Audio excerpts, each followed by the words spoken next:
I love hunting, and I wouldn't be able to do it without a hand. I won't be able to braid my daughter's hair without my hand. Music is a big part of my life. I couldn't play if I lost a hand. Amputation is one of the critical things as part of your PPE. Just like your FRCs, if you have to wear those, or your hard hat or anything like that. But hand safety, you have to make it important, and you need to make sure that you can provide for your family and go home and be with your family. One of the biggest things is that you need to make sure of is your hands. Your hands is a vital part of what you do each and every day, and that's how you make a livelihood for your family. We have wonderful people. They'll go home safely and get to go back to their families. Because it's all about a family. And if we can't work safe and go back home to them, they're the reason we work. Production is wonderful when we have to have it, but if we have one person injured, if we lose one person, it's not worth it. One of my hands was on the steering wheel and the other one was on the outside of the forklift. As I began to turn, knowing I was in a very tight, congested area, my hand got crushed between the forklift and the boiler door.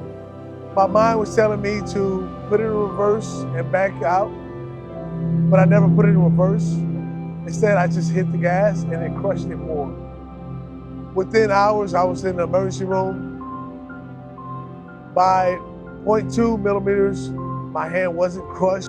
After that incident, I become an advocate for hand safety. My story starts on March 23rd, 1986. I was involved in a three-wheel accident. I lost control of it doing about 50 miles an hour. Hit a ditch, went through a barbed wire fence, and hit a tree. I woke up, I was in the hospital. The reason, that the hand safety is so big to me is I don't want somebody else to have to go through what I went through or my family went through.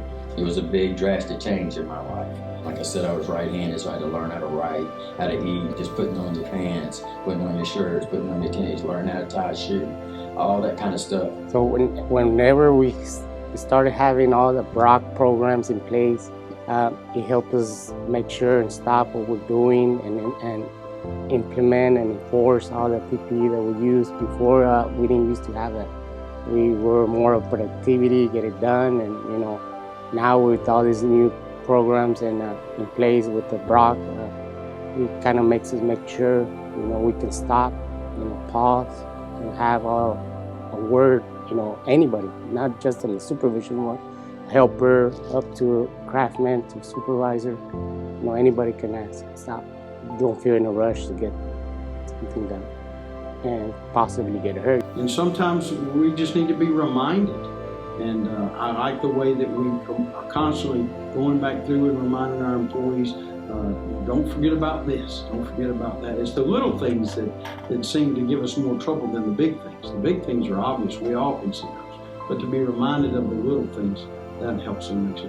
Your hands, you can't replace them. They're the most important things. You really don't know what how many times you're doing things you don't even know what you're doing. So, you need them. We need to make sure that you have to.